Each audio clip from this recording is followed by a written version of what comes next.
Hello and welcome to the 160th photography podcast. In this episode, I'm going to talk about BTSing your shoot. So first of all, what is BTS?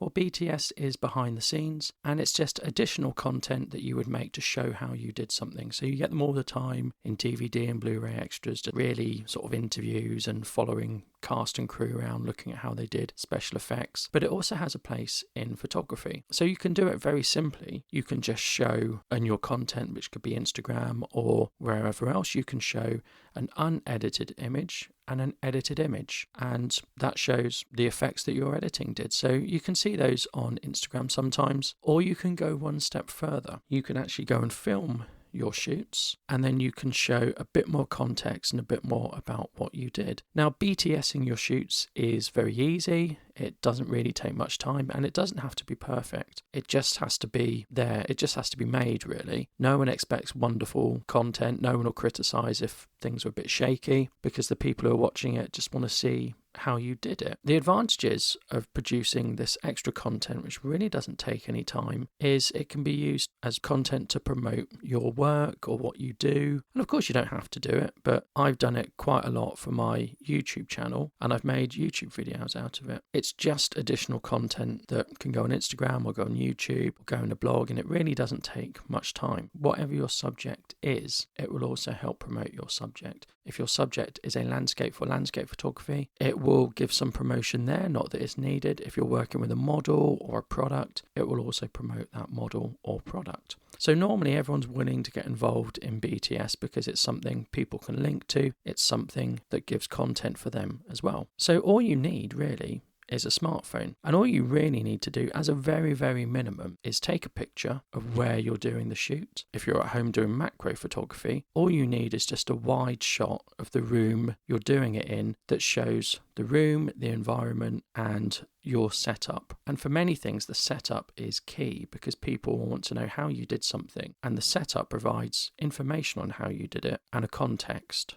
So they can say, oh, you did this in your bedroom, or, oh, wow, you did this just at the back of your house, oh, you did this in your garden, wow. So people will look at what you've done, and then they'll use that as a learning tool. So take a picture of the setup, show your image, and then show your edited image. And you can just put those three together, and you effectively have a BTS of your shoot. It's not a great breakdown of your shoot, but it is a behind the scenes. You can see the context that is set up, you can see the first image that was gathered, and then you can see how editing transforms it. If you want to do something slightly better, and this is what I would do if I was doing a model shoot, you can do a quick film of the environment, you can do a quick film of the model with the equipment setup, you can do a quick film of taking the image, and then you show in the video all those to give a good context of what you're doing, and then you show the image, and then finally the edited image. So my sort of YouTube work will have a bit of B-roll, a bit of context about the location I'm in, the setup. To polish it more, you might want to put music over it, you might want to voice over, you might want to add text. They're called lower thirds that just says equipment setup, unedited image, edited image. People also find it interesting to put, if you put your camera settings in, so you might say unedited image, 1/250th of a second, f8, natural light. Where you're taking something with natural light, there isn't too much of equipment-wise to show. When you're doing something more complicated like macro, or you're doing lights, or you're using flash, that's really where you want to show something. If you wanted to be even more polished, you can get someone to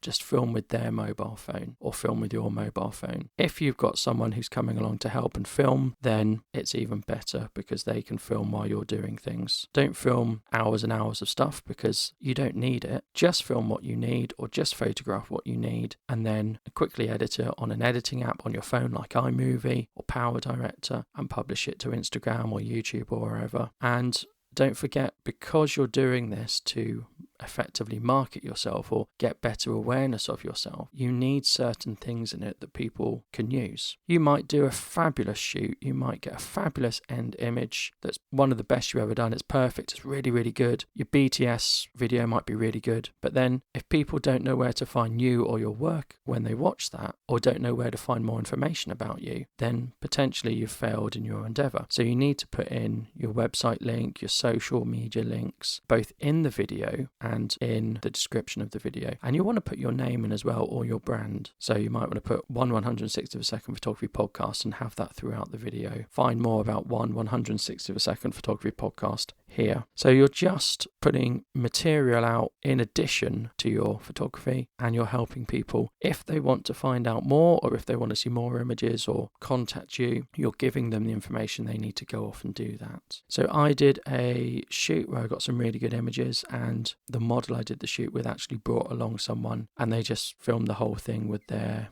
mobile phone.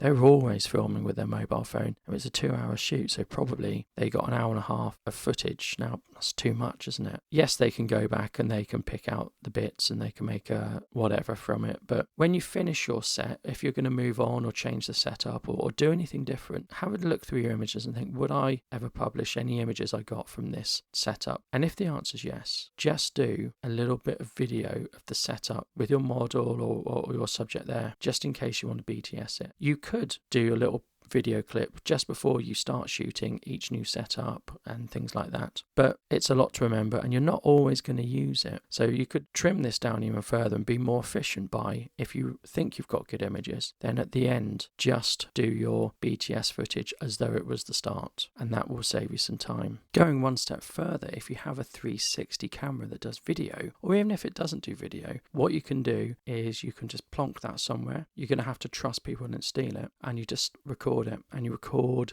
your whole setup and your shoot, and then later you can just reframe it. So you can reframe it so you're on top looking down, you can reframe it from the model's point of view, the kit's point of view, your point of view, and you can do it that way. So you can do something called over capture, and then later in production you can just focus on the bits you want. You can of course strap a GoPro to your body. Again, you've only got your perspective. With 360 cameras, you can have any perspective, which is really, really useful. I have two 360 cameras. One records video and one just records stills. Now, when I first got the stills 360 camera, I would just hold it above my head, press the button, and it would take a picture of the whole environment, and that meant I could reframe the picture and talk about what I was doing. So many of my early YouTube videos, I used that as a method of talking about what I did on a shoot and what I was doing. I just held up a 360 camera, and then later when I was talking about it and narrating in the video, I just repositioned and reorientated the picture, and that enabled me to have a conversation about my shoots. So let me know what you think, and I'd love to see some of your BTS work along with any of your work that you're producing at the moment.